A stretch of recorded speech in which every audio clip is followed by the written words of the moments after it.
Hello. It is me. He is I. I go by many different monikers, names, nicknames. You can call me multiple things, but here I am known as Marshmallow. And today, I'm getting a little angry. Or maybe not angry. I don't know. Maybe a little angry. Maybe a lot of angry. Maybe not angry at all. You know, maybe everything will just be great. But yeah, I guess without much further ado, I wonder if this sound is how the audio sounds. Look, it should be fine.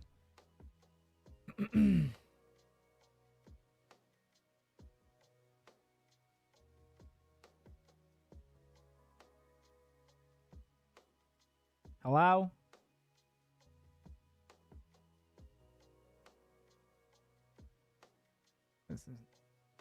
Speak again.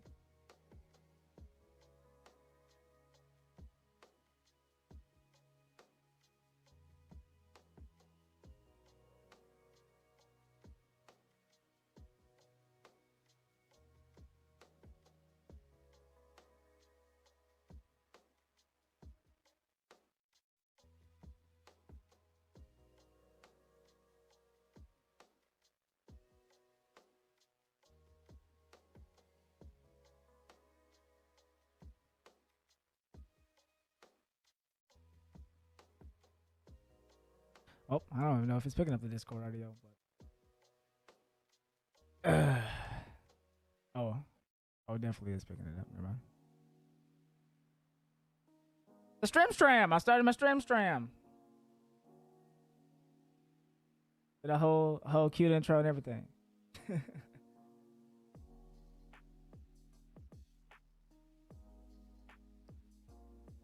Yeah, and I'm trying to work out all the keys and stuff like that, but I'm just gonna run one like I normally would. So, and then cut where I need to cut and edit where I need to edit. But ain't nothing to it but to do it. And you don't know what you need to work on unless you do it. You can always sit there and think about what you need to do until you do it, and then that's when you find out, okay, this is doo-doo. Like, like the fact that I'm not gonna have a webcam on because not only is the lighting in here doo-doo, my camera is still doo-doo. I just been too lazy to get a new one, but mess around with everything else. But I got my topics all picked out and everything like that, and got some videos lined up and everything like that. So yeah, we out here. It's here. So I didn't know if you were doing anything else, but if you wanted to just sit back, relax, and mauled with me on stream in the background or whatever you want to do, you know, it's a free country, free world. You your own man, you pay your own bills and wash your own drawers. So but that's what I'm gonna be doing. And then it probably, depending on how long it takes and how much I pause and all sort of stuff, which I don't think should be too much, I'll end it off with playing something. I don't Valorant, the new character came out. I played with Luna earlier today. Another blind character, so you know, fun stuff. But what did he say? Yeah, he do put the goo on you, and then his little whatever it is, because I haven't looked into any of it. I just threw myself in the game, and then I realized, oh, new character. Whenever it updated, so yeah, update by the way. They got the Oni pack back too. Anyway, I'll get off track. Anyways. He his one of his abilities is able to defuse and plant the spike, which I think is kind of cool. But I don't think he's really good for much else other than that. But anyways, so yeah. Okay, well, that works. I don't know why that is. Again, that's a problem for some other time, but that's not the worst thing in the world. So okay, starting now. And on the screen, that big black section, that big dark section on the right hand side is where the chat is. Bottom is where I'm gonna put the title of whatever is going on and stuff like that. But right now it's just the backbone right now. Oh, yeah, there you go. I was wondering if it actually would pop up. Cool. Yeah, I saw that. I was like, what's a southern? What's a southern? Okay, anyways. All right. I'm fraternizing with the...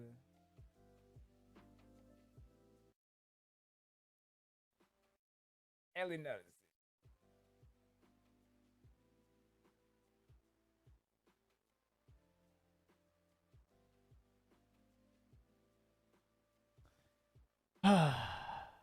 All right, where to start? Well, I guess I can start with where I got on this rabbit hole path and my background and everything like that. I guess that's the best place to start. But yeah, essentially, I wanted to talk about food, nutrition, and a lot of different topics. I'm looking into podcasting, different types of media, YouTube videos, and the like. All things surrounding like health and fitness, so physical fitness as well as nutritional fitness and everything in between, the ins and outs of all of that. But I think it was very, very important for me to start with kind of where we are on kind of like national, international, looking at the politics of food, looking at the food systems themselves, looking at generational cuisines. There's a lot of different topics that I think I want to, broach and talk about and really dissect and get into. And specifically from my perspective, being vegan, from a period of not being vegan, from birth, and everything that goes along with that. So there was just a lot of different things that I ended up picking up along the way, from here, from there, and from everywhere. But I think it's very, very important to first, what I wanted to do was look at, what do humans eat? Like, when you think of human and human cuisine, what is the thing that you immediately like, this is what humans eat? And interestingly enough, when you ask that question to a lot of people, they give you categories, or they'll give you like, we ate meat, which I guess the derivative form of that would be protein.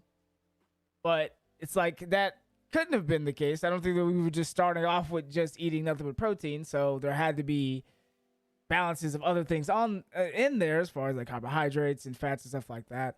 It's obviously like the evolution of like when it switched over from mainly meat eating to less meat eating and everything in between.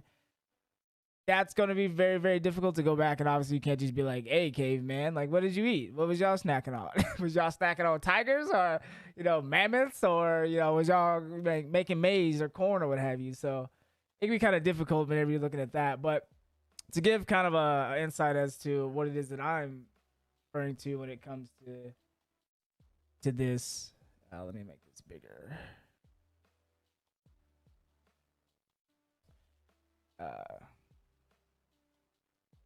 Easier to read, and I'll read along with it. But this source here is from the National Library of Medicine. Very, very good source, a great source of information that you can look up online and everything like that, as far as like trying to get some quick information, trying to grasp some things. Some of the information can be a little bit dense, but usually it kind of gives a little bit of context here. But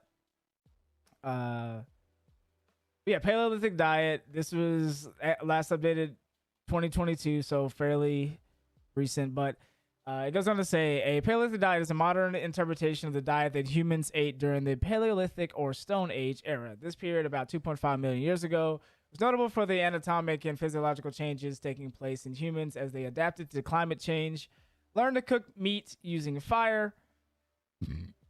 Excuse me. And began to use stone tools for greater access to food and resources.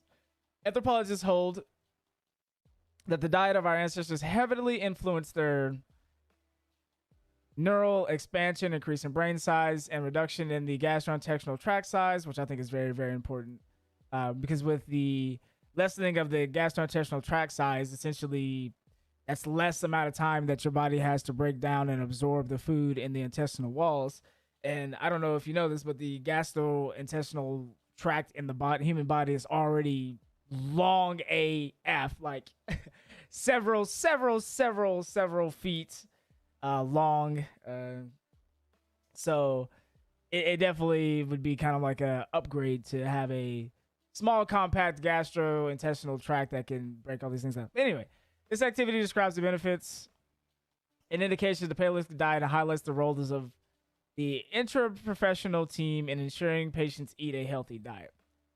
The objectives stated here: identify the function of the Paleolithic diet, describe the issues concerning regarding the Paleolithic diet, review the clinical significance of the Paleolithic diet, blah, blah, blah, blah, blah.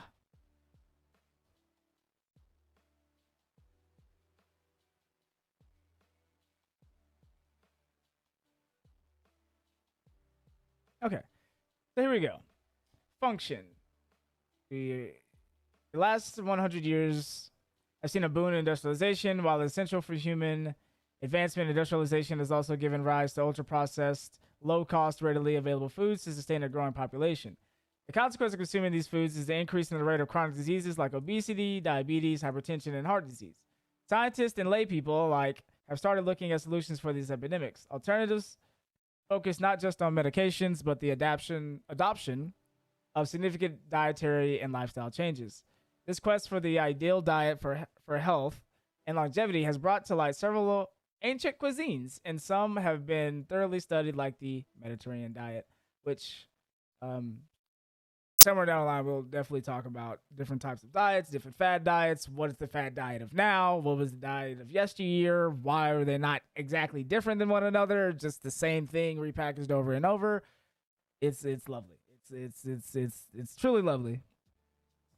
So the concept of the Paleolithic diet started in the 1970s and its popularity soared at the publishing of the book The Paleo Diet: Lose Weight and Get Healthy by Eating the Foods You Were Designed to Eat by Lauren Cordain in 2002.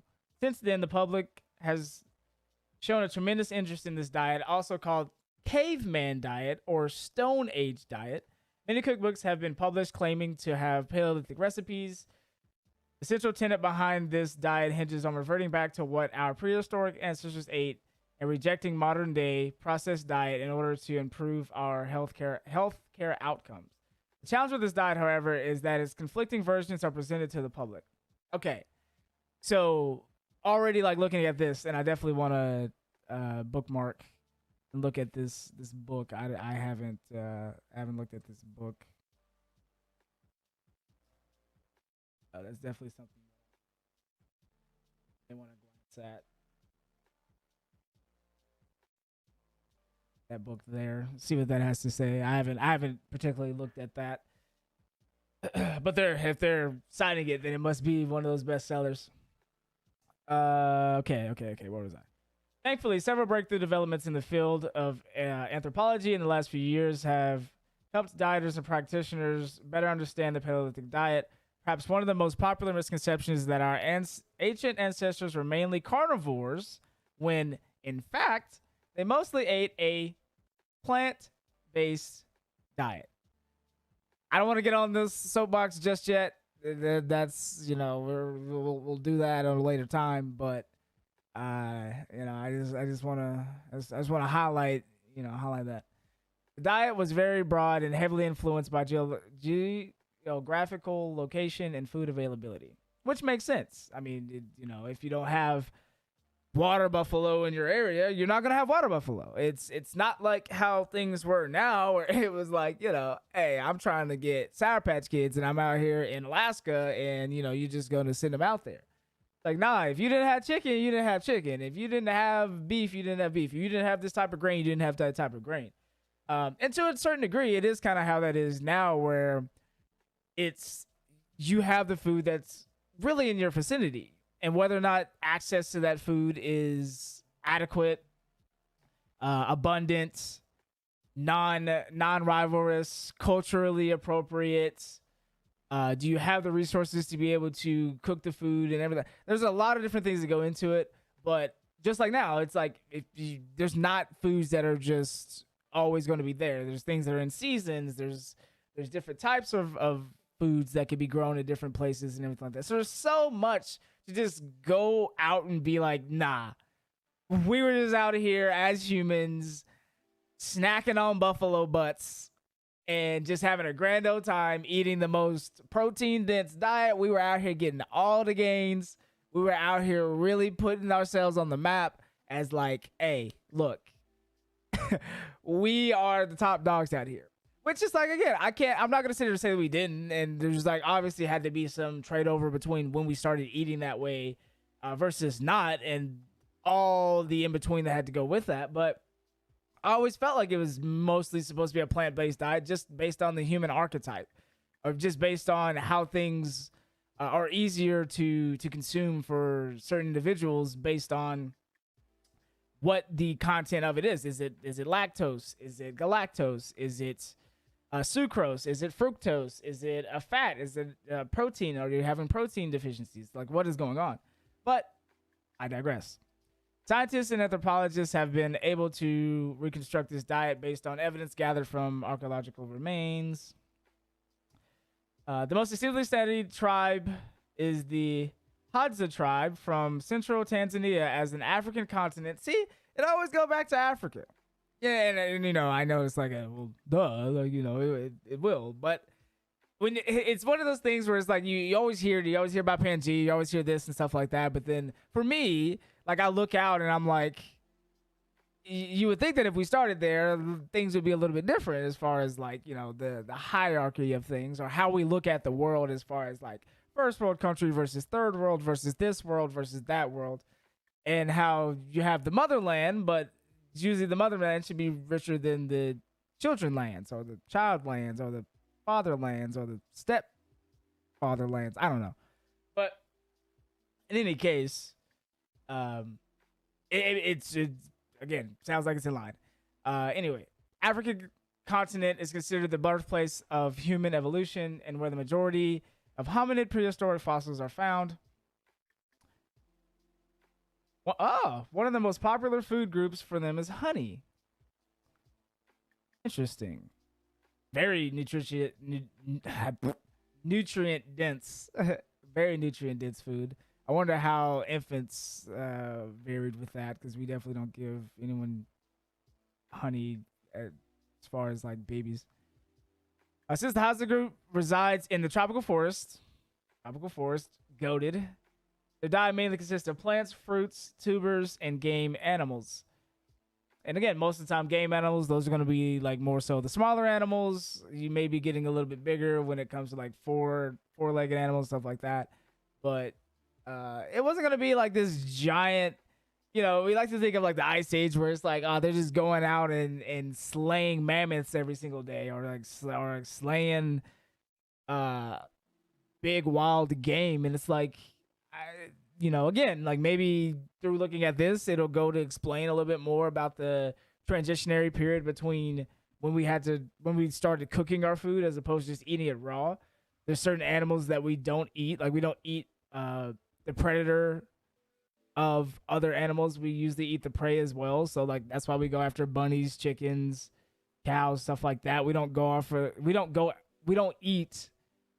typically eat carnivorous animals. We eat animals that eat plants. So we just kind of get in my view, we get the hand-me-down versions in the already pre-strained, kind of digested by the animal, and then we get it kind of secondhand, and then we have to eat so much of it in order to, you know, make up for what is lost between what part of the animal that you eat and all of that. So there's a lot to go in there. Anyway, there's also studies available on the Nordic tribes who subsist mainly on fish and other seafood. That's another thing too. Like, I think looking back and saying, you know, Paleolithic, I wonder why the immediate assumption is that it also has to be like meat, like ground animals. Like, the immediate thing is like, it's got to be some four-legged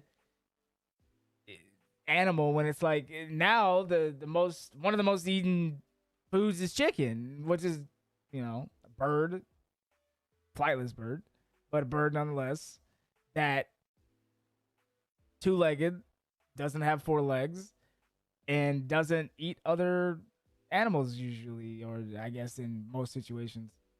But no, instead we want to go to hot dogs, hamburgers, steaks, and all these other cuts of pig. Which, I mean, pigs tend to eat anything, so it's kind of hard to categorize them as herbivore off rip. But pig is a pig. Anyway, but I was gonna say, going again with why would it seem like a seafood heavy diet would be even more preferential than eating animals that may be dormant or not, well, not necessarily dormant, but maybe sedentary or not moving around as a lot like pigs. That's why, again, it's like it's mostly going to be fat. And when we look at fat, it comes with a lot of pros and cons. Based on these findings, the Paleolithic diet most likely consisted of the following: plants. These includes tubers, seeds, nuts, wild-grown barley that was pounded into flour, legumes, and flowers. Since they had discovered fire and stone tools, it is believed that they were able to process and cook these foods. Animals. Because they were more readily available, lean, small game animals were the main animals eaten. As per some estimates, animal products contribute to only about 3% of the whole diet. Animals had not yet been domesticated, so dairy products were most likely not included. Which again nods towards the why we out here drinking cow titty milk, like that titty is meant for a calf, not a human. So lactose intolerance seems like a result of eating something that your body isn't exactly readily available to process, but then forcing it over time to just get over it, forehead, and push through. So, but contributing at only 3% of the whole diet, I definitely wouldn't have thought it would have been that low. But with it being lean, small game, even though there was more of them, it's, again, you got to catch it, prepare it, strip it. Just like now, it's like now it is infinitely easier to just pick up a plant, maybe douse water on it. Depending on where you are, the water may actually contaminate it. But put some water on it, chop it up, eat it. It's a lot harder to go outside, chase an animal that doesn't want to probably die that day, and slaughter it, and prepare it, and dress it, and make sure other things aren't attacking you while you're trying to eat. Like, so there's so many different things that it's obviously a lot more difficult to deal with this situation. And then also having to work for your food. So it's like, by the time, most often than not, if they're stalking and hunting their prey, that's a long process. That's not going to be just going to aisle 7 with your buggy. It's going off a highway 7, and highway in this situation not existing, just going in the forest and finding something, smashing it, eat it. Anyway, seafood. The diet included shellfish and other smaller fish. It was a major component of the diet in coastal regions. Again, makes sense. You're near the water. For survival purposes, you're also going to probably partake in the food from said body of water as well. Insects. A variety of insects and their products, including honey, honeycombs, were eaten. They were a major fallback food. Recently, the interest in edible insects called entomophagy.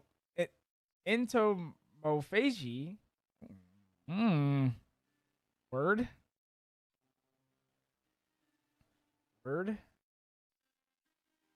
Entomophagy.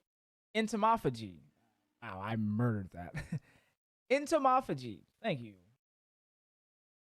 Has increased, which entomophagy, the practice of eating insects, especially by people. That's another thing I want to look into as well. That's interesting rabbit hole to also get into, but later time. The United Nations released a list of edible insects as an alternative to meat products, as insects can provide similar nutritional benefits. And this is a warning, tangent sidebar here. This is where it gets very interesting when you talk about veganism and plant-based, and do you include honey because it's a byproduct, which is like, if you're a vegan, then there's no if and buts about it that you're eating the product of an animal. The animalia in the situation being insects.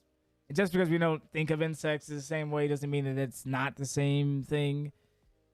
Because again, if you do that, then it becomes a slippery slope of, okay, we consider this and that, but not this or that. And, why do we allow this technicality when, everything like that? So, I'm actually interested in seeing, like, because again, with it being an alternative to meat products, and also like a potentially great source of protein, it becomes very difficult to then try to say it's unethical. I mean, I guess it still could be considered unethical and like kind of bad to, I guess, mass produce insects. I don't know. I guess at some point everything can be seen as something evil if you take it to its its furthest possible conclusion, and not caring about the safety and the protection of the life that you're in the hands of. But I wonder how factory farming, but farming of insects, would be looked at, as far as like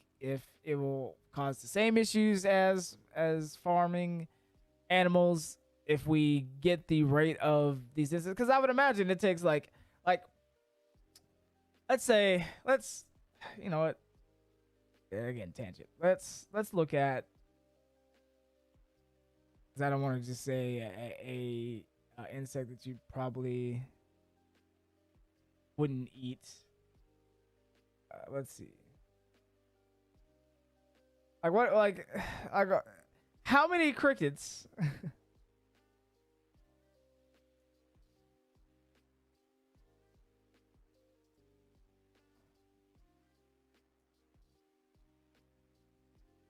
Like what is the the nutrition facts?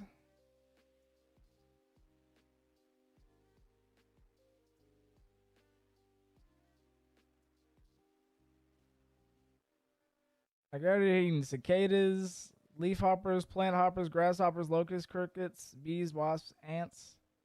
Okay, nutritional profile. Insects are nutrition efficient compared to other meat sources. Some insects, crickets, mealworms, are a source of complete protein and provide similar essential amino acids levels as soybeans, though less than casein. They have dietary fiber, essential minerals, vitamins such as B12, riboflavin, and vitamin A, and include mostly unsaturated fats. Locusts contain between 8 and 20 milligrams of iron for every 100 grams of raw locust, whereas beef contains roughly 6 milligrams of iron in the same amount of meat. Wait. I think I comprehended when I said that.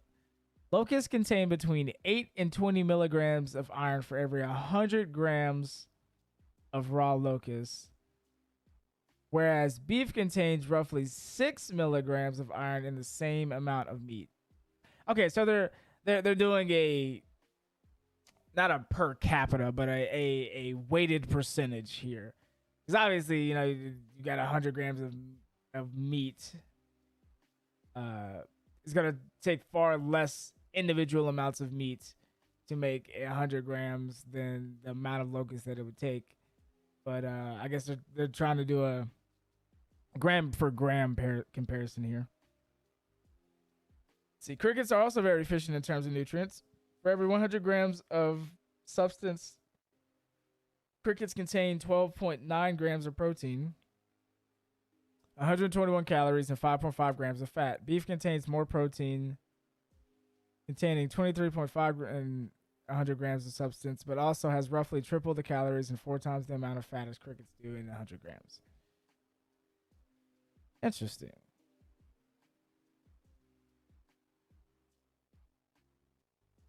Freeze-dried mealworms and buffalo worms. And it's like, obviously, like,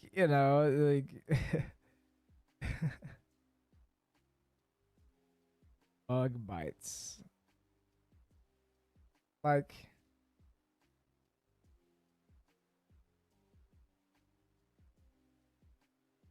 cricket chocolate bar. 14 crickets, 70% cocoa, gluten free. I guess the HQ stands for high quality and sustainable. Oh, see, and it's like, again, it's like I'm torn. Like, it's just one of those things where it's like I would definitely want to like try it, like, but it can't look like this. Like, I can understand why I'm talking a lot of people, you cannot pay to eat this because when you put it in a bowl, it doesn't even look like it came out of this bag, and it doesn't look like anything that you can stick in your mouth, chew, eat, swallow, and not like.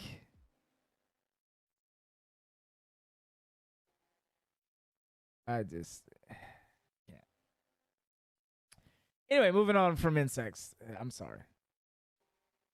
It is clear that Stone Age humans did eat a variety of high quality foods that were rich in nutrients and fiber. Compared to this diet, modern diets provide much less variety and loads with artificial sugars and salts. We'll talk about a lot of modern diets eventually. Since it is impractical to mimic the exact diet of our Stone Age ancestors ate, we can reasonably take some key foods and adapt them to modern lifestyle. Wayland K.A. et al. Have done studies on the Paleolithic diet. In one study, comparing it to the Mediterranean diet, and one study over 2,000 participants. Each group consumed a list of foods that would fit each diet pattern. The results were similar in both the groups, although the consumers of a Paleolithic diet decreased their all-cause mortality, decreased oxidative stress, and also decreased mortality from cancers, specifically colon cancers. And I would have to say that it's got to be a mixture of the plant, fruit, and maybe there's something that again that is necessary in the animal kingdom outside of the fish that may have particularly, but hopefully, you can't look into it anymore. Anyway, results were similar in both the groups, although the consumers of a Paleolithic diet decreased their all-cause mortality, decreased oxidative stress, and also decreased mortality from cancer, specifically colon cancer. And anyway, another study involved women who were postmenopausal and also overweight. They found that a Paleolithic diet decreased lipogenesis promoting factors, which, if you don't know, lipogenesis, lipo meaning fat, genesis, the creation, new creation, genesis, fat, new creation of fat. Paleolithic diet decreased lipogenesis promoting factors. So essentially it made it more difficult and it made it more difficult to be able to just readily pack on fat. And so that's one of its target areas.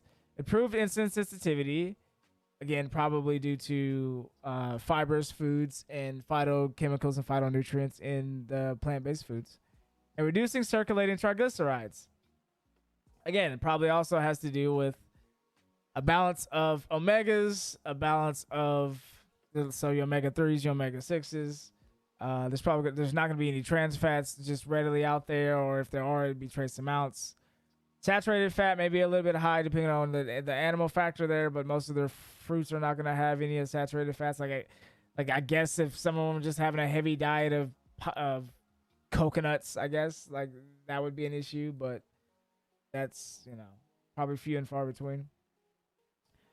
Paleolithic diet also has been studied as a supplement for therapeutic management in patients with inflammatory bowel disease. An article by Dr. Jacob Eaton and Dr. Laura Lanati, strong advocates and pioneers of the Paleolithic diet, focuses on the mismatch of genomic evolution in the modern day diet. Genomic evolution is something that I want to talk about and look into as well. Nutrigenomics is one of those areas that I'm really, really, really kind of like wanting to nerd out on, and I hope that I get to find out some more information about that sooner rather than later. I probably should also put that on my list of other things. Anyway, Focus on the mismatch of genomic evolution in the modern day diet.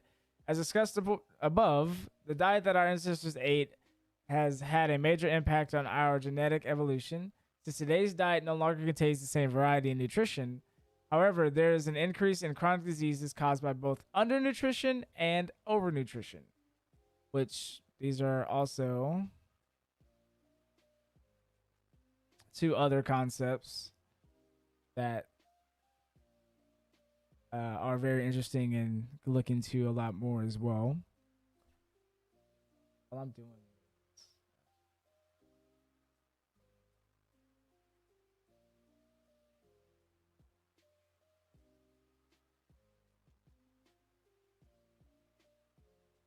No.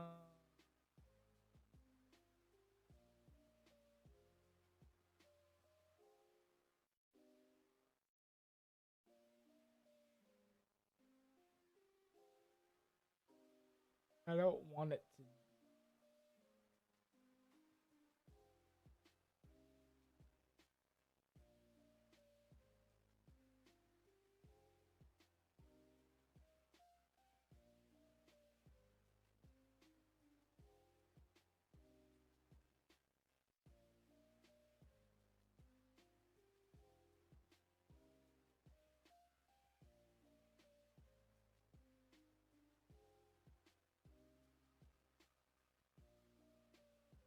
Also,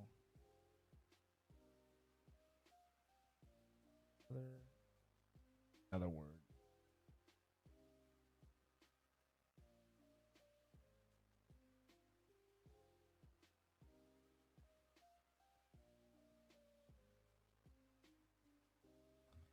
Where was it at? This was the insects thing. Look at that.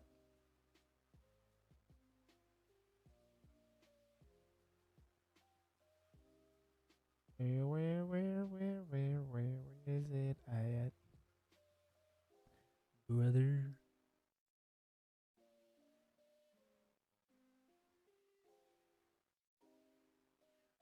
Oh,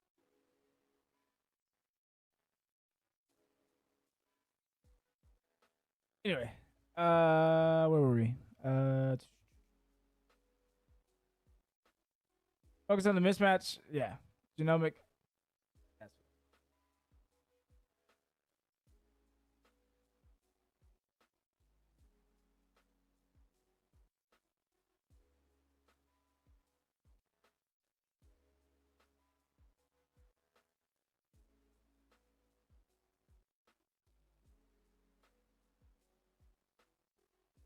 all right.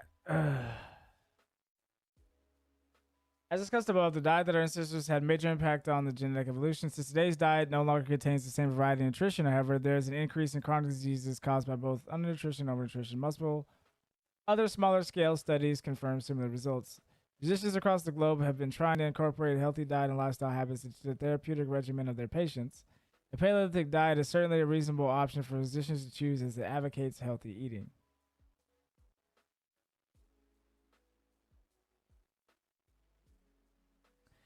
Every few years, a new diet is introduced that is thought to be the panacea for good health. Clinicians should not fall into the trap of diet mania, but should counsel patients to eat a healthy diet low in processed foods, to exercise regularly, and to discontinue smoking and other harmful habits. Like all diets, the Paleolithic diet has its pros and cons. This was this was diet first used this was diet first used by our human ancestors out of necessity, and though it may have been good for the digestive tract, it is unknown how it affects human health in the long term. Physicians, pharmacists, nurses, dietitians should all encourage a healthy diet to their patients, low in processed foods, high in fibre, also known as fiber, with lean protein sources. You see the sources there.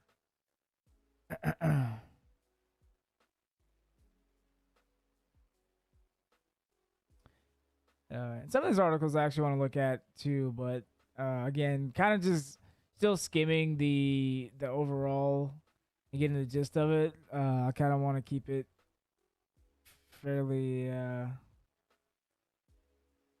fairly straightforward, but uh, okay. Let's see how now that we've looked at a government website with information and everything like that. Let's look at what the Academy of Nutrition and Dietetics has to say about it, which, the Academy of Nutrition and Dietetics is the governing body over all things in the U.S., I do believe, concerning your licensure and your certifications for being a registered dietitian nutritionist. So this is kind of the body that pulls the ropes on almost just about everything. Let's see. Should we eat like our caveman ancestors? Paleo diet, short for Paleolithic. Oh, this is extremely small. My bad.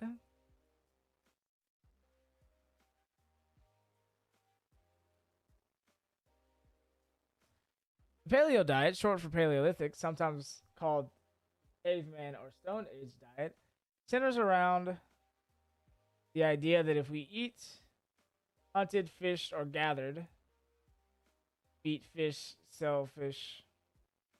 Oh, let's try that again. The Paleo diet, short for Paleolithic, sometimes called the caveman or Stone Age diet, centers around the idea that if we eat like our ancestors did 10,000 years ago, we'll be healthier, lose weight, and curb disease. That means to focus on foods that can be hunted, fished, or gathered: meat, fish, shellfish, poultry, eggs, veggies, roots, fruits, and berries. It also means no grains, no dairy, no legumes, no sugar, and no salt. Why? According to proponents, our bodies are genetically predisposed to eat this way.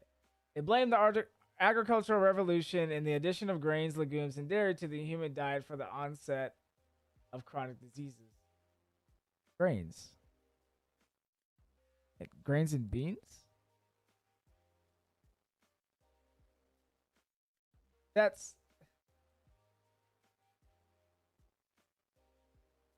like, I mean, I don't.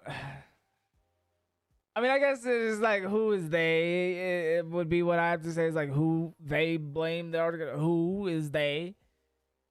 People that just don't like these things, or they, or is that the medical community? Like, what is they? Anyway, I'm getting hung up on the wrong thing.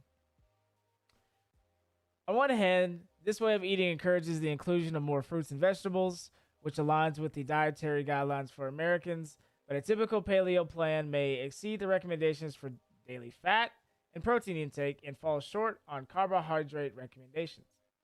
The exclusion of whole grains, legumes, and dairy can be risky as well. These foods are nutrient rich and contain important vitamins and minerals. Eliminating whole grains is not necessarily the ticket to ending disease and ensuring weight loss.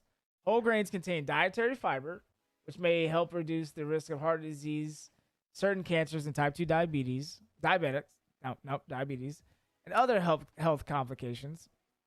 And recent archaeological studies have found evidence that humans living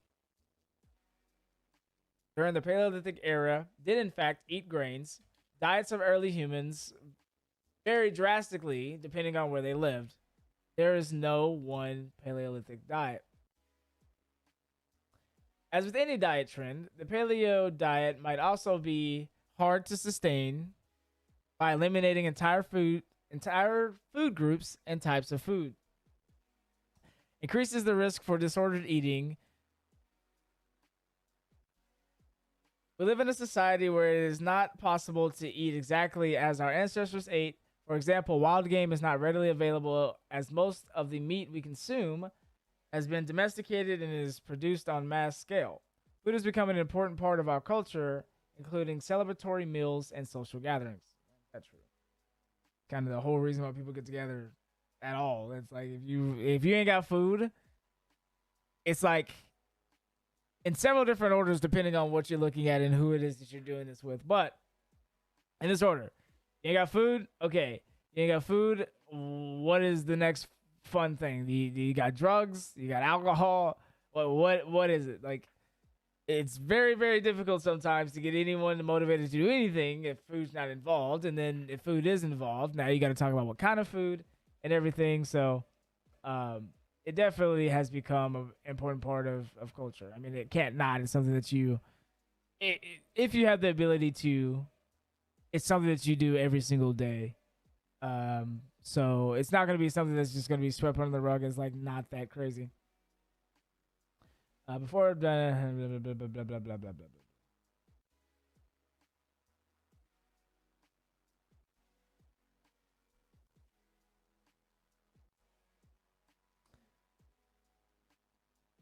Moving right along. Actually,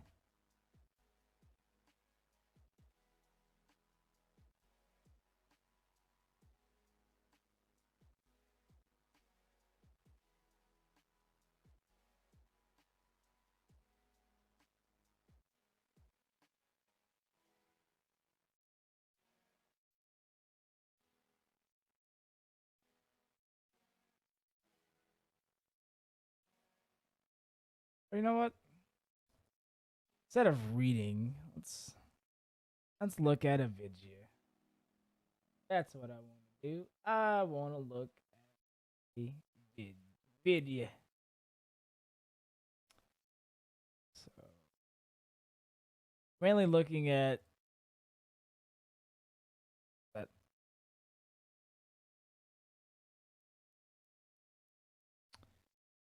Let's see. Have any video?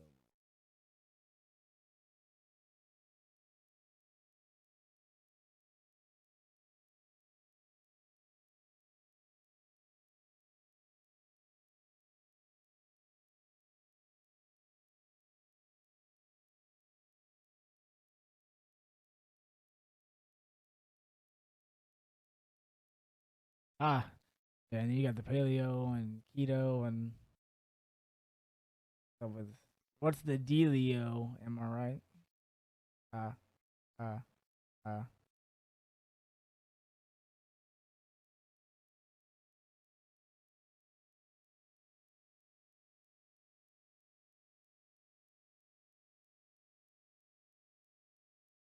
Let's see.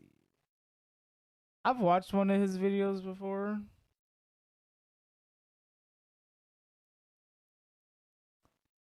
and I think he does a really good job at doing it uh, at explaining things, and then also like the pictures make it kind of cool too.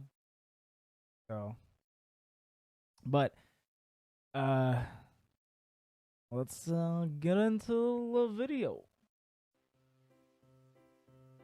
Ever looked on the internet for the best weight loss diets? If you have, you probably read about the next best diet in the world called the Paleo diet.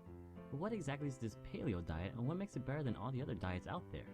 Paleo is short for Paleolithic, a prehistoric period of human development that existed over 2.5 million years ago. During this Paleolithic era, humans have yet to learn about agriculture and animal domestication. This meant that humans only ate food that were readily available to them in their surrounding environments. They then genetically adapted to become stronger and healthier by consuming more of these foods. Advocates of the diet argue that there has been too little of a time frame between the end of the Paleolithic era and modern day for the human body to adapt to today's Western diet. The lack of adaptation is supposedly responsible for the existence of modern diseases today, such as diabetes and obesity. This paleo-type diet, also known as the caveman diet, involves foods such as grass-fed proteins, wild seafood, eggs, nuts, plant-based oils, fibrous vegetables, and to a small degree, fruits. Fortunately, these are all great food choices that any diet can benefit from, since it stresses high fiber, high potassium, high nutrients, high omega-3 fatty acids, and low sodium intake. So far, the paleo diet seems to be a great idea. The paleo diet also restricts food groups that theoretically prehistoric humans would not have consumed, since they were not readily accessible. This includes foods such as grains, legumes such as beans and peanuts, refined sugars, dairy, and salt. Luckily, these food groups are typically ingredients for most of the unhealthy processed foods around the world. On top of that, paleo is great for individuals that are lactose intolerant since it restricts dairy, and gluten intolerant since it restricts grain. All of these great benefits as well as losing weight, paleo sounds pretty darn amazing. But if you really look at the diet, it's not as great as you might think. Although these benefits from the paleo diet are true, it doesn't make the paleo diet the best choice possible, and there are 3 huge reasons for it.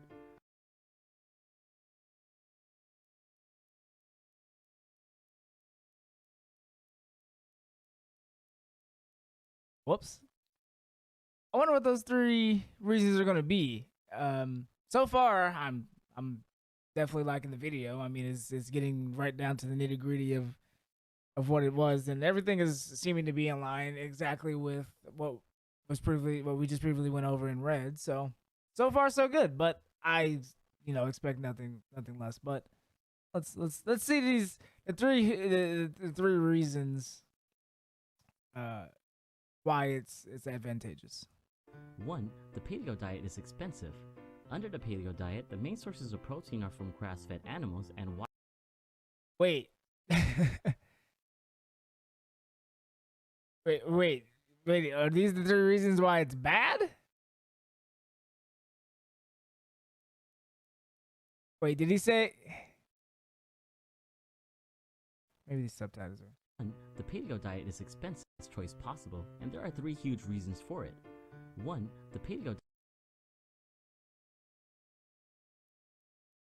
diet are true, it doesn't make the paleo diet the best choice possible. Oh, okay. It doesn't make it the best choice possible, and it goes on to why it isn't the best possible with these 3 reasons. Okay, I got it. And there are 3 huge reasons for it. 1. The paleo diet is expensive. Under the paleo diet, the main sources of protein are from grass-fed animals and wild fish. In the United States, for $10, you'll be able to get about 3 pounds of regular ground beef. For the same amount, you will only be able to get a little more than a pound of grass-fed ground beef. Wild salmon can run you up to $30 per pound, while farm-raised salmon are often under $10. These price differences can easily steer a lot of people from trying a true paleo diet. 2. The paleo diet does not take into consideration of portions and calories. Although the food choices in a paleo diet are healthy, there is no limit to how much of it you can eat, which can lead to overeating. You can eat as many paleo foods as you want, but if your calories are too much, you will still gain weight. The good thing about paleo, though, is that you're consuming high amounts of protein and fiber, both which will make you feel more full while consuming fewer calories compared to eating highly dense carbohydrates, such as bread, which are usually high in calories and takes much more to fill you up. Regardless, with no set restrictions on calories, the paleo diet might not be the best strategy for weight loss. 3. The paleo diet is simply not practical. The paleo diet puts a ban on many food groups that have become a large part of human society for hundreds of years. The most notable restrictions are dairy, grains, and beans. Although one might be able to argue the healthiness of these food groups, it doesn't change the fact that human society has relied on them for survival for centuries. Even more so, a lot of these choices have become a staple food for many cultures all around the world. For people to simply stop eating foods such as bread, rice, cheese, and beans is plainly unfeasible. Although the paleo diet has a lot of great features and healthy food choices, the drawbacks cannot easily be ignored. Yeah.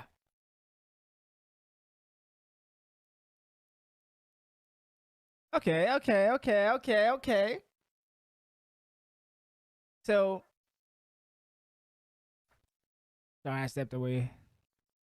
Let's see.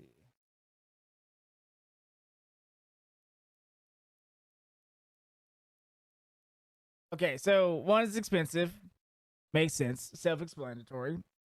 Especially if you're trying to do it the way that it was done then. You're not gonna have the food that's prepackaged deli meats. Like, nah, it's got to be grass-fed, wild, roaming, type of food. So, makes sense there. And then again, how much? Okay, that I didn't think of this part. I have to say I did not think about the like how much are you eating, like, because that becomes very important on the quote unquote healthiness of a Paleolithic diet. It really comes down to like what are you how much are you eating? How much do you need? Are you exceeding that amount? Are you reaching that amount? What are their as you know, it's like what's your macros, bro? Like, you know, you dealing with the 60 20 20, or you know, you're rolling with the 45 45 10, you know, and all these other crazy inner workings, intertwinings of different numbers and macronutrients and micronutrients. So again, another good point. Like, how much are you eating? Depending on, did they eat their fill? Did they eat, you know, enough to? Were they gorging themselves? Intermittent fasting. There's so many different facets, but just there's so many more to say than just you ate these foods or you had these food groups. And so again, I totally agree. But I didn't even think about the measurements as even being a thing. The whole calories in, calories out. So of portions and calories. I want to start it from here. Food choices in a paleo diet are healthy, there is no limit to how much of it you can eat, which can lead to overeating. You can eat as many paleo foods as you want, but if your calories are too much, you will still gain weight. The good thing about paleo, though, is that you're consuming high amounts of protein and fiber, both which will make you feel more full while consuming fewer calories compared to eating highly dense carbohydrates, such as bread, which are usually high in calories and takes much more to fill you up. And that right there, again, what are you looking at here? The balance of nutrient density versus caloric density. What are you pairing together? Why are you pairing them together? And what is the overall effect? And I think for me, when you really slice it down the middle, the reason why they tell you, you know, do you have the broccoli and the chicken fillet with the brown rice? And it's like, well, it's got to be brown rice. Why's got to be brown rice? That fiber's got to be there. White rice, you've completely gotten rid of the whole reason why the rice was there to begin with, and now you're just tapping into your carbs, and you're still getting your protein. And then broccoli is going to be kind of like a more starchy, carbohydrate heavy, but it's going to have some fiber as well. But yeah, this just makes sense as well. Regardless, with no set restrictions on calories, the paleo diet might not be the best strategy for weight loss. 3. The paleo diet is simply not practical. The paleo diet puts a ban on many food groups that have become a large part of human society for hundreds of years. The most notable restrictions are dairy, grains, and beans. Although one might be able to argue the healthiness of these food groups, it doesn't change the fact that human society has relied on them for survival for centuries. Even more so, a lot of these choices have become a staple food for many cultures all around the world. For people to simply stop eating foods such as bread, rice, cheese, and beans is plainly unfeasible. Although the paleo diet has a lot of great features and healthy food choices, it's not again as a long-term solution, which a lot of people will look at this and say, well, I'm not doing it for a long time. And I'm always a big proponent of, you know, your diet is what you eat for your longevity, for your life, like making a lifestyle change instead of just dieting. Because it's something that you're looking to do on the short term, but it's like you're not looking to try to be active and healthy and, you know, fruitful temporarily. Like, you want to have those effects roll in. So there's going to be that balance of making it something that you can actually achieve while also being restrictive on the things that are largely not necessary. Because again, like looking at this paleo and looking at the way that it's structured and set up, it's not meant for individuals that's sitting in one place at one time for a long period of time. It's not meant for those that have to engage in high amounts of activity in order to catch and detain and prepare and dress this animal that you just murdered for sustenance.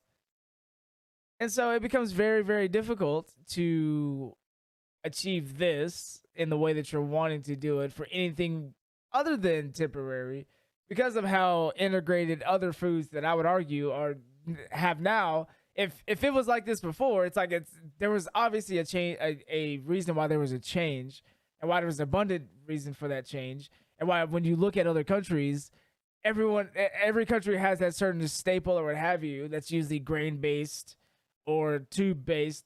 But whatever it is, it's based in plants. It's not based in animal. Like, yes, there's delicacies of certain animals, and there are several cultures that do a much more beautiful job of using the entire animal than any way that most going down to Hooters or Twin Peaks are going to treat their chicken wangs and their flappers or whatever of, just it's whatever. Like, there's always going to be more. There's always going to be abundance.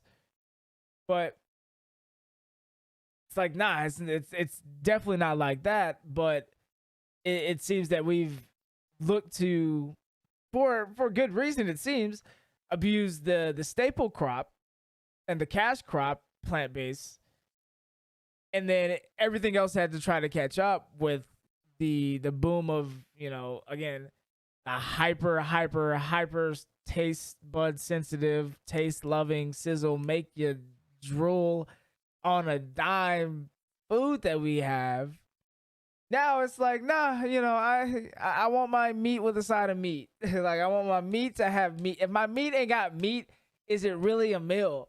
And if I don't chase this meat with a dairy meat, then what am I doing? And when you look at food in that way, it just immediately becomes unsustainable. The same reason why only 3% of the paleo diet was going to be animal products, because it only could be that, because there's no other way that it would be sustainable in any other way. Like, so you're going to have to make up more percentage of your diet with some sort of protein alternative, being insects, bugs, and honeys and stuff like that. Or now you have to pick from the fruits and vegetables, where it's like, okay, now are we, what kind of fruits are we eating? Is it a berry type? Is it a apple type? Is it not necessarily bananas and stuff like that, which are more recently engineered fruits? But yeah, like, to me, it seemed like it only made sense. I mean, people were just like, nah, bro, like, we would just be eating and it's just meat city and meat central. It's like, I don't understand that. It can't be. Like, it's already difficult and expensive, as we know it now, to consume meat on a daily basis, and how much you can save money, usually in the form of, one, getting a worse type of meat and a worse cut of meat, which not everyone wants to do, but you got to do what you got to do when you're balling on a budget. Two, you get a lot of meat, but that meat, again, is very fatty. It's going to cook off. It's not going to be, the prime meat or what have you. And so, like, we're still in my opinion, we're still in a situation where, on a large scale, instead of looking at the individual, which I know is very difficult for some people to try to do, but on a large scale, trying to outpace the wants of so many people of wanting to just eat this particular way, this is not going to be able to happen, because how are you creating that life as fast as it's being taken away without mass producing some of these animals, and particularly animals that are not necessarily, like, born by the dozen? Like, there's not, like, a cow doesn't have a dozen cows. Like, there's a reason for that. The same reason why a human doesn't tend to typically have a dozen humans at one time. It just would not it would not work. It just wouldn't. It just does. Well, in the world that we live in, the physics that we are constrained by, and the world as I believe that I'm seeing it, that's why things are the way that they are. Anyway, the drawbacks cannot easily be ignored. Have you ever tried the paleo diet before? Let us know about your experience in the comment section below. Oh. No, I have not, but like on this video.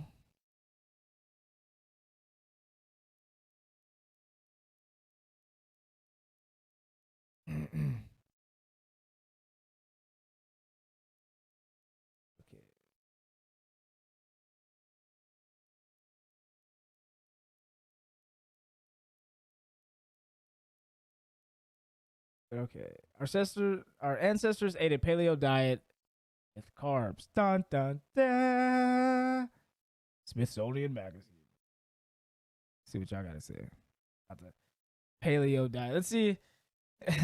Don't tell me this is gonna become like a how do I find what is incorrect information versus correct information. I'm out here being a English teacher grading all these papers, but this is one way you learn and you look at stuff. Okay, Hazda 2022. Maybe just looked at the same. Let me find out this Smithsonian magazine is out here. Also looking at the research by the researchers for the where I originally started reading about the Paleolithic stuff, the Paleolithic diet. It also mentioned has the people from Africa. A modern hunter-gatherer group known as the Hazda has taught researchers surprising things about the high. I feel like this is literally an article about that.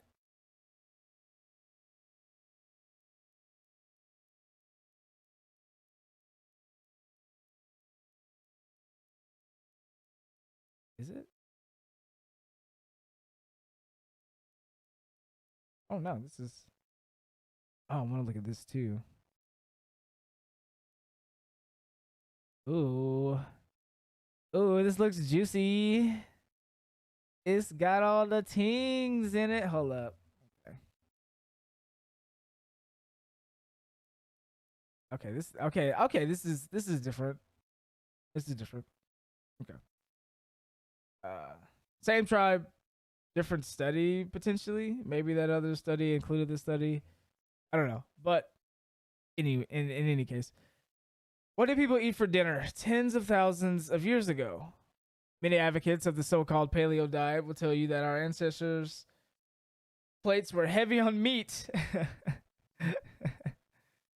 and low on carbohydrates, and that as a result, we have evolved to thrive on this type of nutritional regimen. The diet is named after the Paleolithic era, a period dating from about 2.5 million to 10,000 years ago, when early humans were hunting and gathering rather than farming. Herman Pontzer, an evolutionary anthropologist at Duke University and author of Burn, a book about the science of metabolism. I'm looking at that. Says it's a myth that everyone of this time subsisted on meat-heavy diets. Again, oh. Checkmate, I guess. Studies show that rather than a single diet, prehistoric people's eating habits were remarkably variable and were influenced by a number of factors such as climate, location, and season.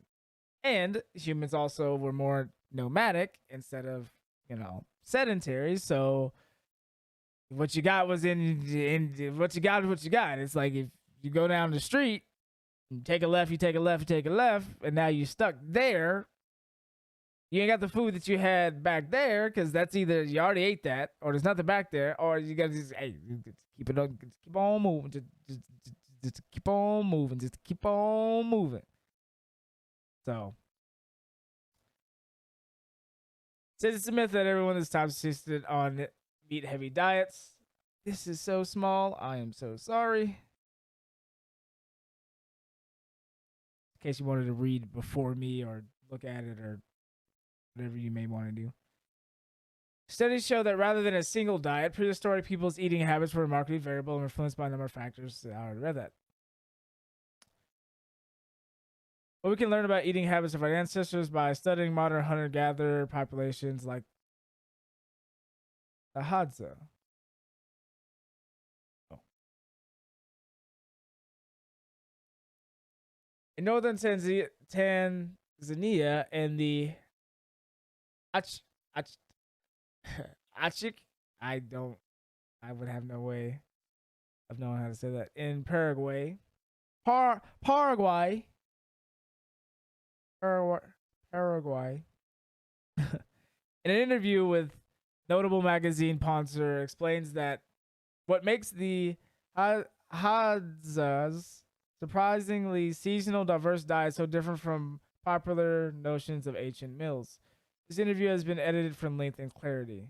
Oh, it's an interview.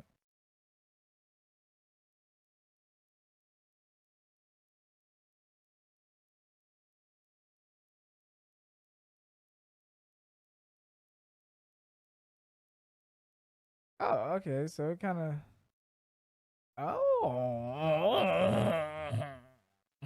Okay.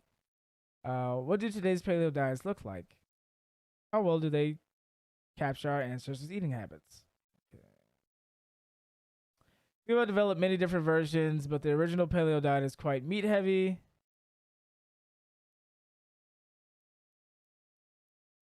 I would say the same is true of the predominant paleo diets today. Most are very meat heavy and low carb, downplaying things like starchy vegetables and fruits that would only have been seasonable available before agriculture. There's also an even more extreme camp within that, which says that humans used to be almost entirely meat eating carnivores. But our ancestors' diets were really variable. We evolved as hunter gatherers, so you're hunting and gathering whatever foods are around in your local environment. Humans are strategic about what foods they go after, but they can target only the foods that are there. There's a lot of variation in what hunter and gatherers ate depending on location and time of year. Seems like another situation, but maybe I'm wrong. The other thing is that partly due to that variability, but also partly due to to people's preferences, there's a lot of carbohydrate in most hunter-gatherer diets. Honey is probably important throughout history and prehistory. We read that honey was very important.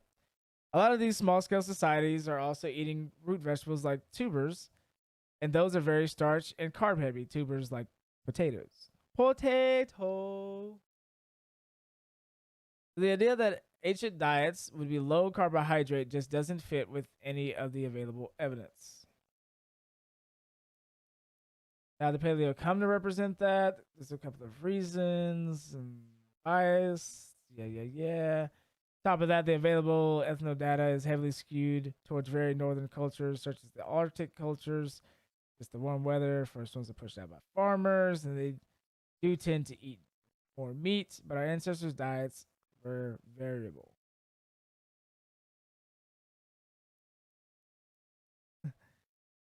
Chart. All plants, all meat. Homo, somewhere in the middle. Balance of plants and meats. Okay, so you have 10 million years ago, earliest hominins. And then you have the hunting Homo sapien, the hunting and gathering.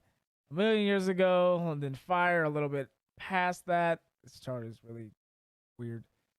Homo sapiens, 100,000 years ago, farming pastoralism, 10,000 years ago. Those were resolution. Okay, it doesn't really off like I thought it was going to.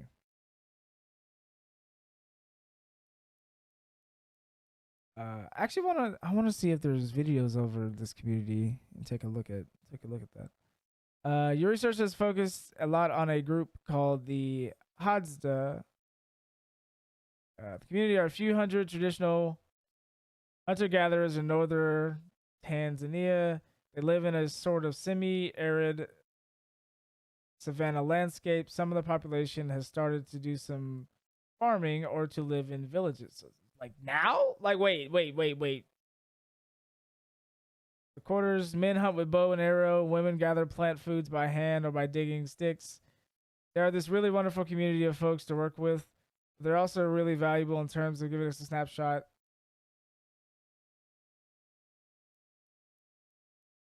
People have been working with the Hadza for decades now, so we have these long-term records. Papers published from 30 to 40 years ago up through to today. We understand from these data how variable diet can be. What does the overall picture of the diet look like? It's a balance between calories from animals and calories from plants. Long-term average is about 50-50, but it varies. Sometimes they're eating a lot of meat, sometimes very little. The one surprising thing from working with the Hadza, and it's not just the Hadza, but a lot of the work there kind of sparked this, is how important honey is. Okay, there's honey, honey.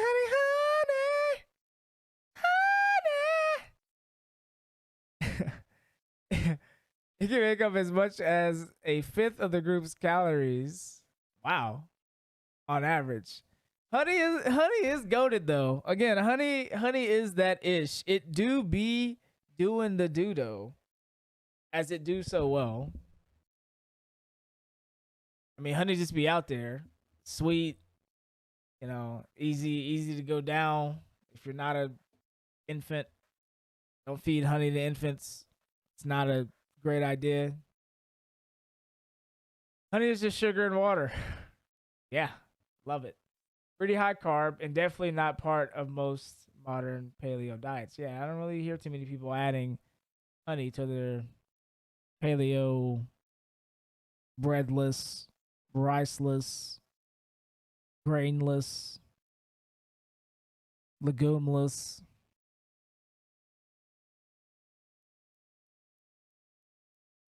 Like are they like put? I mean, I guess are they glazing the meat with honey. I mean, honey glaze. Hey, I'll give it to you. A nice honey glaze, bro, and bra and non-binary pals. I understand that the honey glaze and the meat combo, go brazy because again, carbohydrate, protein, match made in heaven. Protein by itself tastes really, really bland. That's why you gotta use the plants, also known as the spices. Shout out to not salt because salt is not a spice. It is a element or a compound rather. Sodium and chloride, making sodium chloride, and that is a mineral in the body and not a spice. Therefore, it does not add flavor. It adds itself, which is salt. Is why when you go to taste something, it's not that it tastes better; it just tastes saltier. And you like salt, so therefore, whatever you're careening the salt in with as the submarine for your salt pleasure does not matter. The more salt you put on something, if you say something tastes better with more salt, if you put more salt on it, it doesn't make it taste better. It just makes it taste saltier. That's why if you just add an infinite amount of salt, the only thing you can say is, oh, this tastes saltier. And it actually tastes worse after you add too much salt. Therein lies the issue that salt doesn't, it's one of those things that it doesn't really, not that it tastes bad, it's just it tastes great by itself. And then those that like it by itself, that's not the only thing you want to eat. And if you do, then that's interesting palate. But anyway,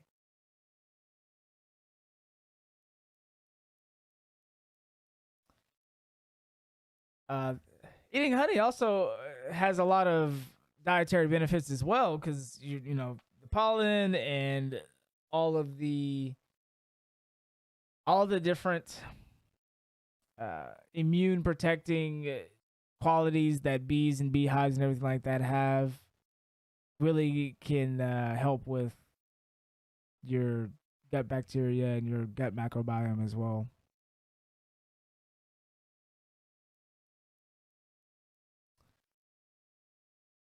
Let's see. This is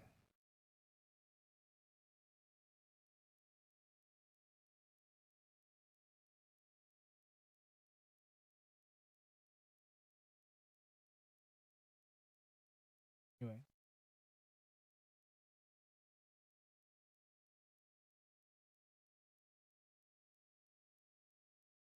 Oh, remember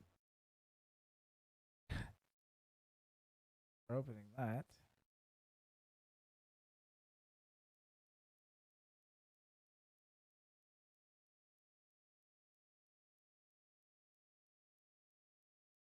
Burn. New research blows the lid off how we really burn calories, stay healthy, and lose weight. About burn. One of the foremost researchers in human metabolism reveals surprising new science behind food and exercise. We burn 2,000 calories a day, and if we exercise and cut carbs, we'll lose more weight, right? Wrong. In this paradigm shifting book, Herman Ponzer reveals for the first time how human metabolism really works so that we can finally manage our weight and improve our health.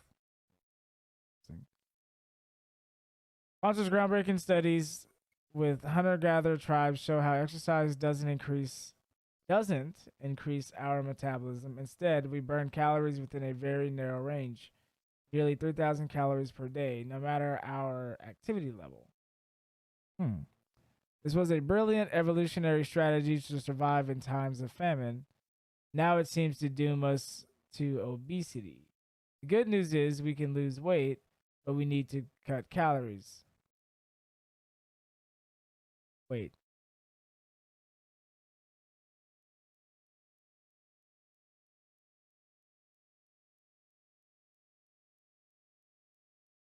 Yeah, wait. Am I am I misreading?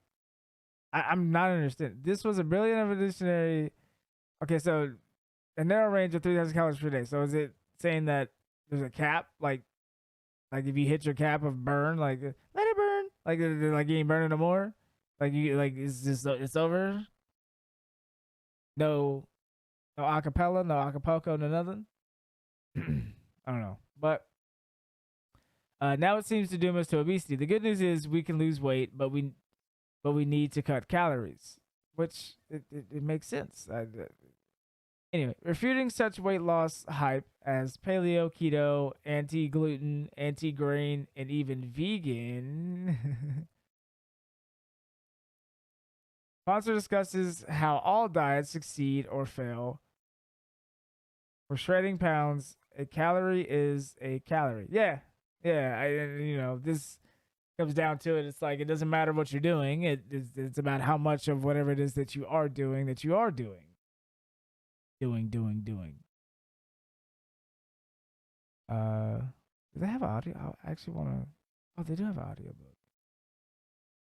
Oh, I may have to listen to this book. Anyway. At the same time, we must exercise to keep our body systems and signals functioning optimally, even if it won't matter. Wait, even if it won't make us thinner. Hunter gatherers like the Hadza move about 5 hours a day and remain remarkably healthy into old age. But elite athletes can push the body too far, burning calories faster than their bodies can take them in. It may be that the most spectacular athletic feats are the result not just of great training, but of an astonishingly efficient digestive system. Revealing, irrelevant, and always entertaining, Poncer has written a book that will change how you eat, move, and live. Okay, so burn.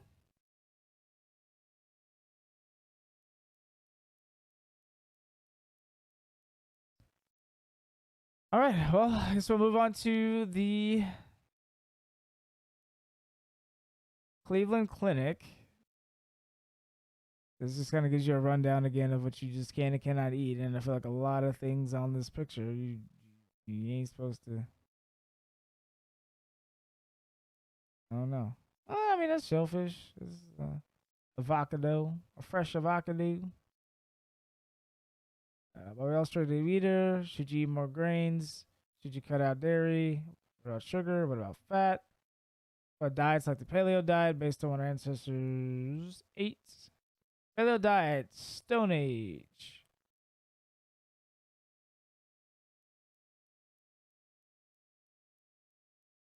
Certain vegetables that are high in starch, like corn, peas, and potatoes. How effective is the paleo diet? May help. It may help lower blood pressure and cholesterol. Research shows. Let's see where the research. Ah, look at this. The benefits of the paleo diet and type 2 diabetes and other converters. Okay. Lower blood pressure and cholesterol, insulin sensitivity, and it's type 2 diabetes. Oh, I forgot to start this. I'm just out here reading.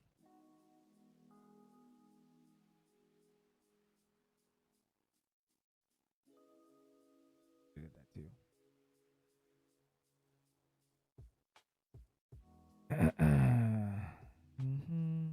Knowing that you can never eat grains, legumes, or dairy again is concerning since they provide essential nutrients. It's best to find a diet that has a balance of food groups. Mm-hmm. As you're not getting essential fiber from grains, she adds, you need to make sure you're consuming fruits and vegetables high in fiber like berries and Brussels sprouts. For the calcium, you may be lacking due to the dairy and whatever. She just gets the vegetables like broccoli, spinach, yes, ma'am, and fortified milk alternative meets your needs. Which, yeah, calcium can be gotten in a lot of other ways than dairy exclusively, but I get the immediate eases of just bloop. There you go. Long-term effects are unknown. Should you try it? Paleo diet can help you achieve your short-term wellness goals. Wrong. I don't subscribe to that because again, it's like short-term is relative, and on the bigger scheme of things, how much time are you dedicating to trying this to where you've tried it long enough to where you could possibly see a change versus trying it for a little bit and not showing you anything in a little bit and then you just end up changing it. Or because you have no clue what to eat at all, you're not eating, which is its own issue. And so you end up losing, not because it was because of the paleo diet, it's just because you weren't eating. You should consider options like the Mediterranean diet that focus on well-balanced meals.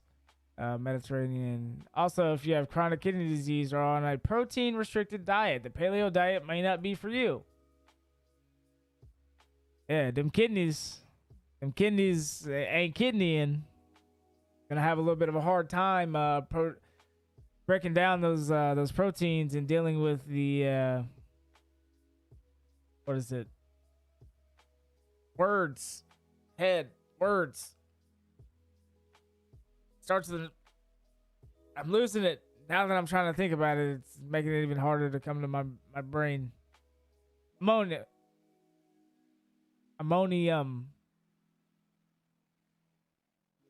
Nitrogen creating ammonia, one of the two. But creates an acidic environment for buildup and can have issues and damage an already bad, not really functioning kidney. If you have disorders like diverticulitis or diverticulosis, which is when you got polyps and very aggressive lumps and kind of like micro tears in a way in your digestive tract. Yeah. So in your colon, there's these pockets and inflamed and infected. Like it's a bad situation. Let's actually look into this now that this is pulled up. Diverticulosis, diverticulitis. Diverticulosis is the presence. Losis is just the presence of tiny bulges of the packets, whereas the ticulitis, as it suggests, is the inflammation and the swelling.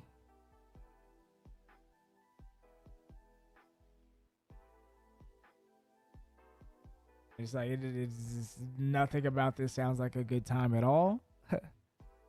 But yeah, so this ain't good for you. This trying out the paleo is not for you if you also have this situation going on, and you may not even know you have this situation going on until you try something like this and then realize some things are not going exactly the way you thought they were going to. But you know. The nuts and seeds and paleo may be a problem. You can still follow the diet by eliminating those categories of foods.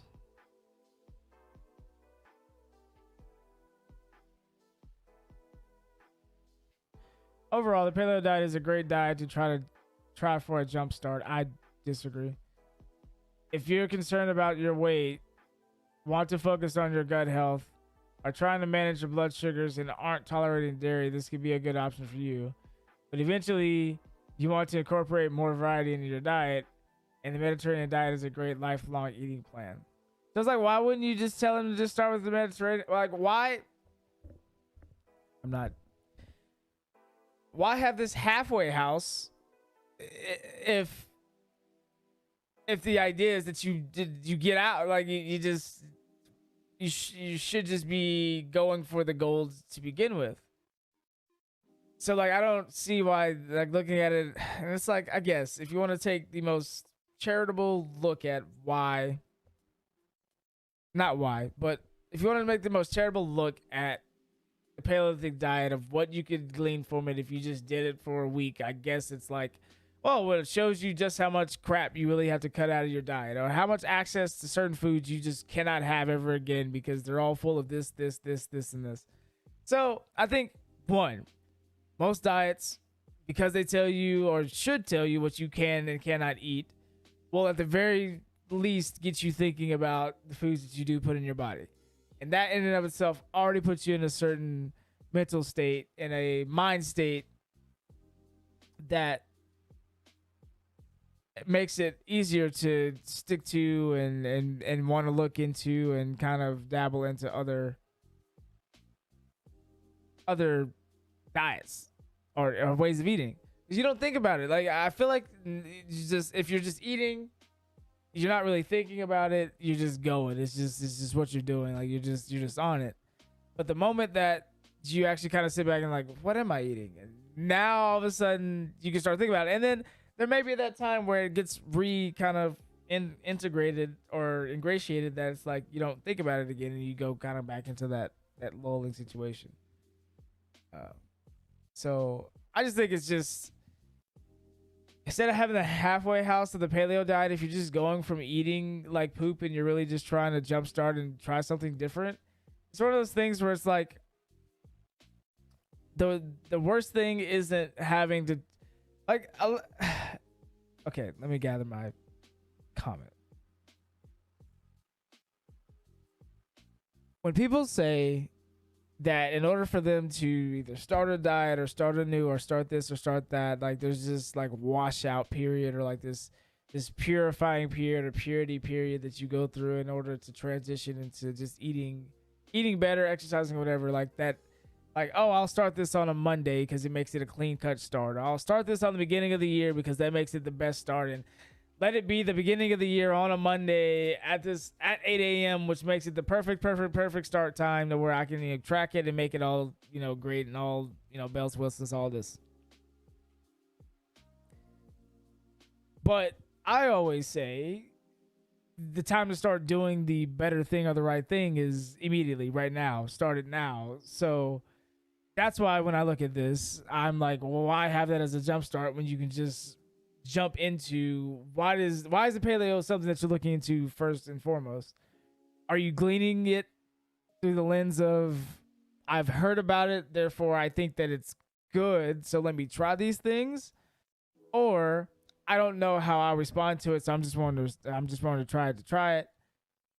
Or is it I don't know what it's gonna do, I just want to eat this way because that's how they ate, and so I'm assuming that because what we're eating now has been so demonized, maybe looking at how we used to eat, if we look at it retrospectively, we should, I guess the mind would think that we should have been eating better if we've gotten to a worse place now, that the over time chronologically would say there was failures and degradations of certain points on that timeline as to when we started eating worse and worse and worse.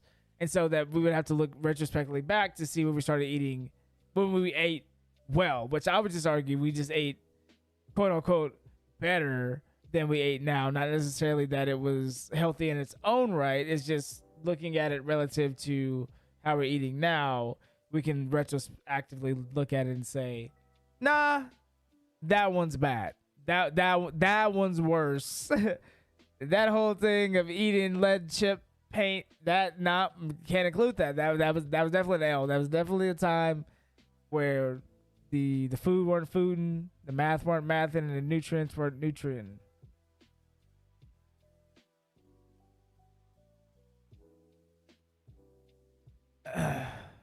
Let's see. Oh, this is that type 2 diabetes thing.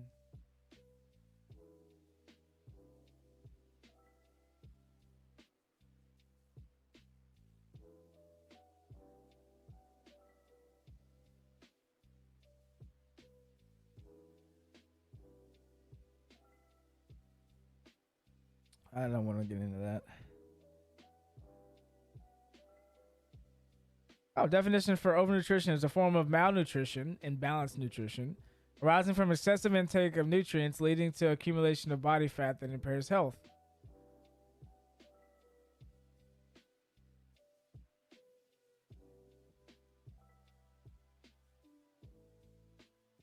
Undernutrition. There are four broad subforms of undernutrition: wasting, stunting, underweight, and deficiencies in vitamins and minerals.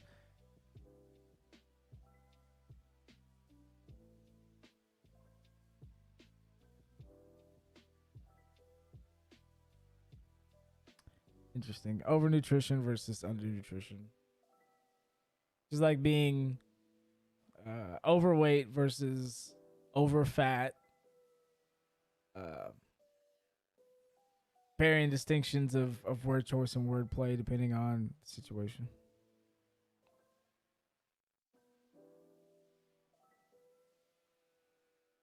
I remember.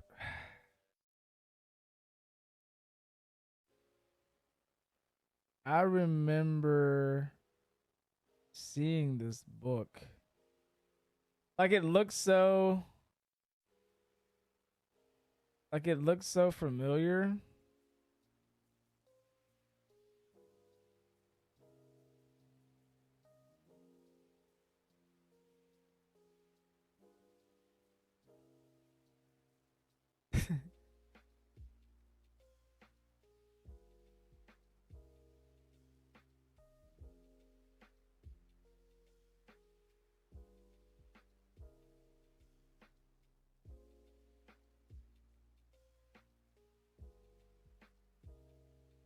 Paleo diet. Lose weight and get healthy by eating the foods you were designed to eat.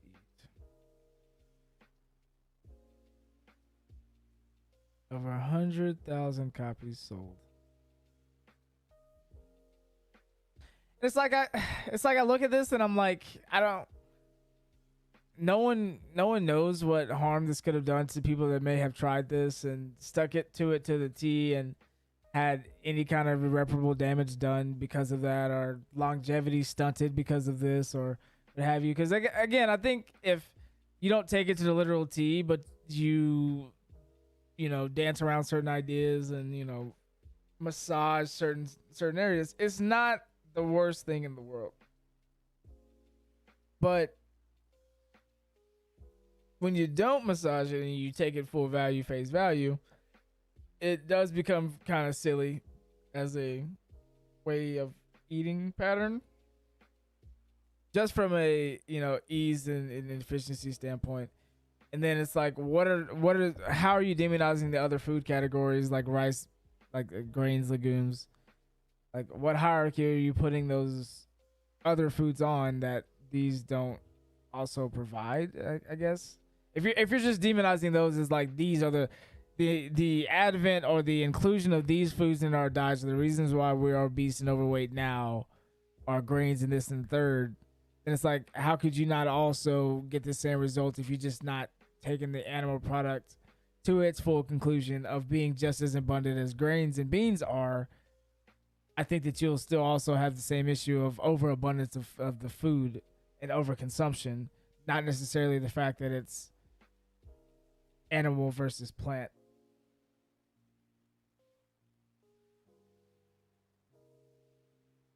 But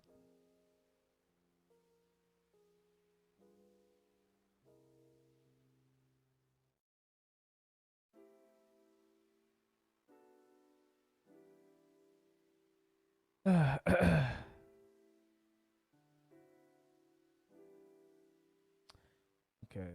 I just want to do one. I want to look at one of the that I think we've thoroughly looked at this.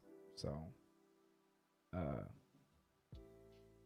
yeah, I don't. I would say Paleolithic, not for me. We'll get to what my my lifestyle eating choice is currently, whatever we just so happen to broach or get us sidetracked or whatever may happen in order to get there. But say Paleolithic, not for I. I definitely say that I enjoy grains, legumes, certain dairy products, depending on how you look at it. Um, yeah, it's just not a lot of these things that I just want to cut out in order to lose weight. I guess is again that's most of the time what this is usually about. It's usually not someone that is not having issues with weight wanting to look into something like this to again improve your gut microbiome or something like that. It's usually as a consequence of eating a particular way and then trying to overcorrect by saying, okay, since I've been eating this particular way, let me just reverse course as hard as I possibly can and do it this other way. But you know, it is what it is. So I'd say paleo is a no go for me. I wouldn't even consider it as a Kickstarter or anything like that. But you do you. Again, when it comes down to what you eat, you are what you eat. You'll know best how you'll feel cutting out certain things or adding certain other things, and I just think that it's an interesting way of looking at food. But this way, it ain't it for me.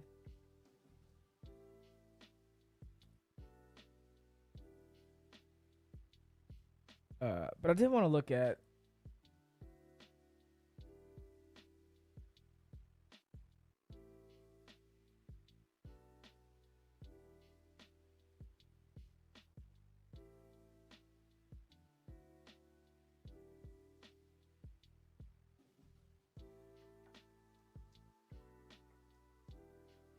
I didn't realize how long some of these.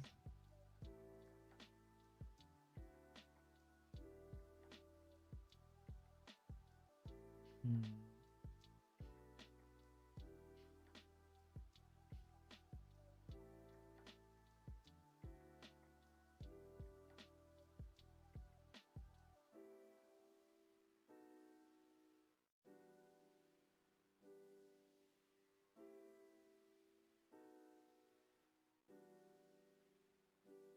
Hmm.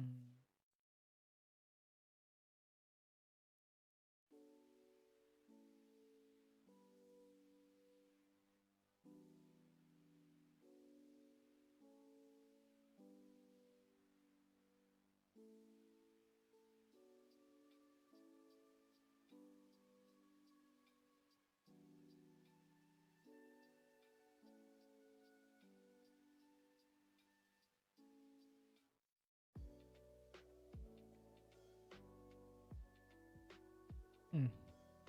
All these are extremely long.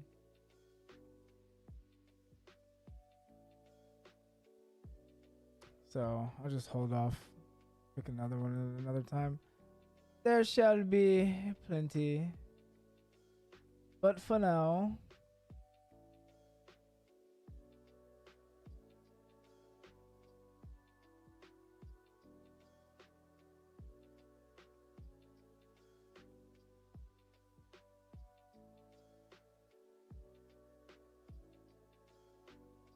I think also this is also another guy, Dr.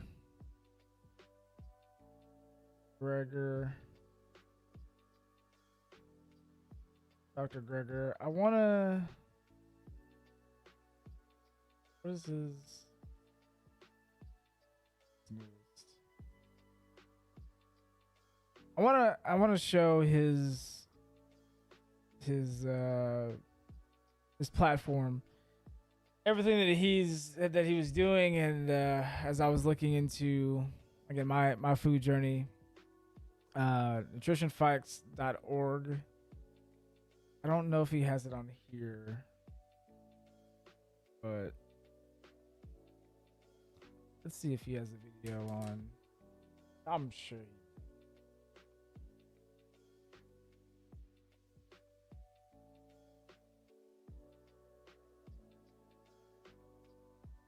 He has several.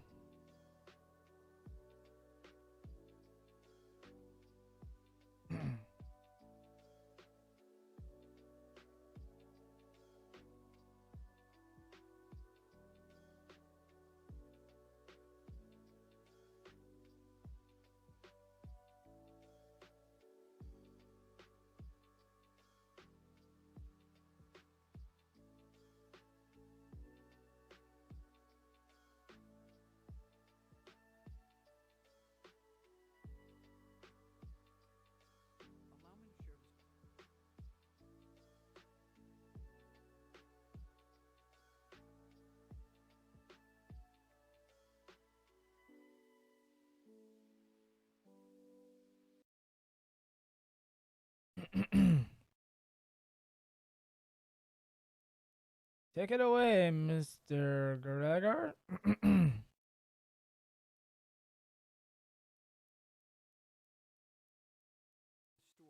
why I started.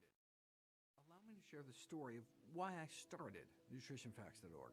This is a picture of me right around the time that my grandmother was diagnosed with end-stage heart disease and sent home to die.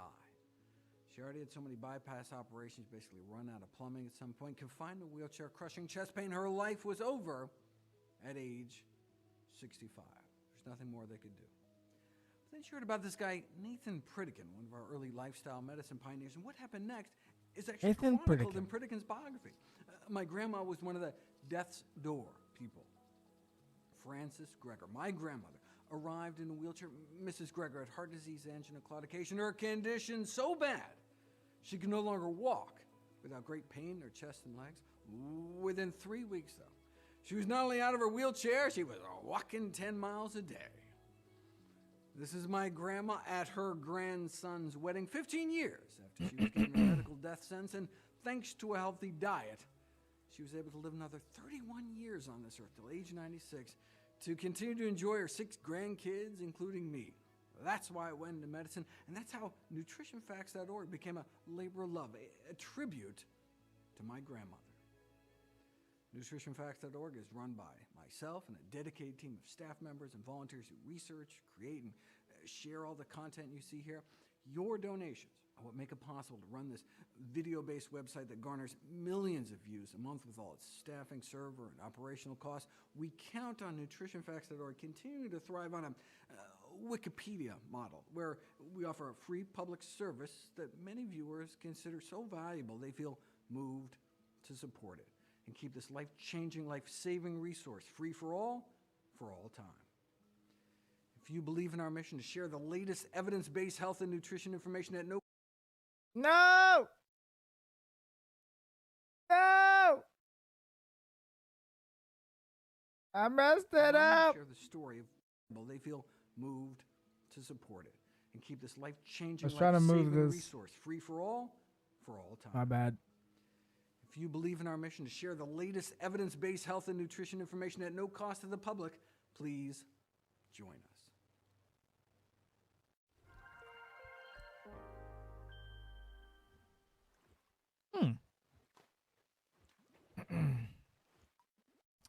They changed their the logo sound. I like the little. I have a Spanish version. Cool, cool. So yeah.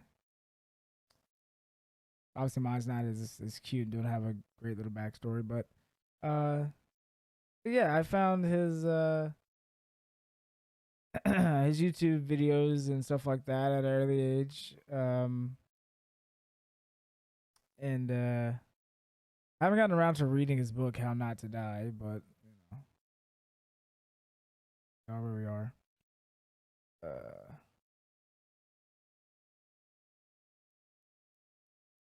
This will probably be a good one.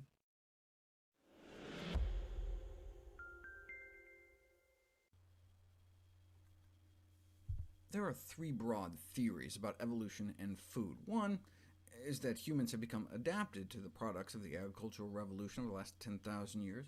2 is the Paleo view that 10,000 years, that's a blink of an evolutionary eye, and that humans have adapted to Paleolithic diets with lots of lean meat. But why stop there? The last 200,000 years as mostly Stone Age humans represents just the last 1% of 20 or so million years we've been evolving since our common great ape ancestor. During our truly formative years, the first 90% of our existence, one might say, our nutritional requirements reflect an ancestral past in which we ate mostly leaves, flowers, and fruits with some bugs thrown in thanks to wormy apples to get our vitamin B12. For this reason, another approach that might improve our understanding of the best dietary practices for modern humans is to focus attention not on the past, but rather on the here and now, that is, on the study of the foods eaten by our closest living relatives. Given the bulk of our ancestral diets, and the lack of evidence supporting any notable diet-related changes in human nutrient requirements, metabolism, or physiology compared to our fellow great apes. This could explain why fruits and vegetables are not only just so good for us, but vital to our survival. We're actually one of the Nah, can't be. A myth. Lies. Nah, where the meat at? few species so adapted to a plant-based diet that we could actually die from not eating fruits and vegetables, from the vitamin C deficiency disease, scurvy. It seems general consensus that the ancestral form giving rise to the human (parentheses Homo) lineage was likewise markedly herbivorous, a fact supported by the sacculated form of the modern human colon, the slow kinetic pattern of ingesta turnover, which characterizes both humans and the great apes, and the inability of humans and all other anthropoids to synthesize vitamin C, a trait found in only a few other highly herbivorous lineages. Most other animals just make their own vitamin C. But why would our body waste all that effort making vitamin C when we evolved hanging out in the trees just eating fruits and veggies all day long? It's presumably not a coincidence that the few other mammals unable to synthesize their own vitamin C, like guinea pigs and bunny rabbits and fruit bats, are all, like us great apes, strongly herbivorous. Even during the Stone Age, we may have been getting up to 10 times more vitamin C than we get today, and 10 times more dietary fiber, based on essentially rehydrated human fossilized feces. The question is, are these incredibly high nutrient intakes simply an unavoidable byproduct of eating whole plant foods all the time, or might they actually be serving some important function, like antioxidant defense? Plants create antioxidants to defend their own structures against free radicals. The human body must defend itself against the same types of pro-oxidants, and so we have also evolved an array of amazing antioxidant enzymes, which is effective but not infallible. Free radicals can breach our defenses, cause damage that accumulates with age, leading to a variety of disease-causing and ultimately fatal changes. That's where plants may come in. Plant-based, antioxidant-rich foods traditionally formed a major part of our diet, and so we didn't have to evolve that great of an antioxidant system. We could just let the plants in our diet pull some of the weight, like the not bothering to make vitamin C thing. Let the fruit do it. Using plants as a crutch may well have relieved the pressure for further evolutionary development of our own defenses, meaning we become dependent on getting lots of plant foods in our diet, and when we don't, we may suffer adverse health consequences. Even during the Stone Age, this may not have been a problem. Only in recent history did we start giving up on whole plant foods. Even modern-day paleo and low-carb advocates may be eating more vegetables than those on standard Western diets. There's this perception that low-carbers are chowing down on the 3 Bs, beef, butter, and bacon. But that's just a small minority. What they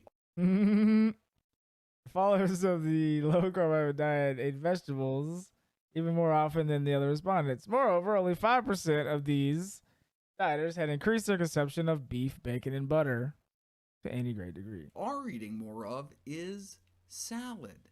The number one thing an internet low-carb community said they were eating more of was vegetables. Great! If people want to cut their carb intake by swapping junk food for vegetables, that's not the problem. The concern is the shift to animal-sourced foods. Greater adherence to a low-carb diet high in animal sources of fat and protein was associated with higher mortality, for example after a heart attack, meaning they cut their lives short. If there's one takeaway from our studies of ancestral diets, perhaps it's that diets based largely on plant foods promote health and longevity.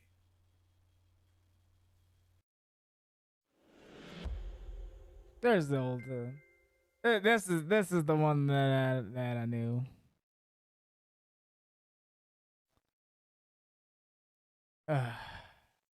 Good stuff. Good stuff.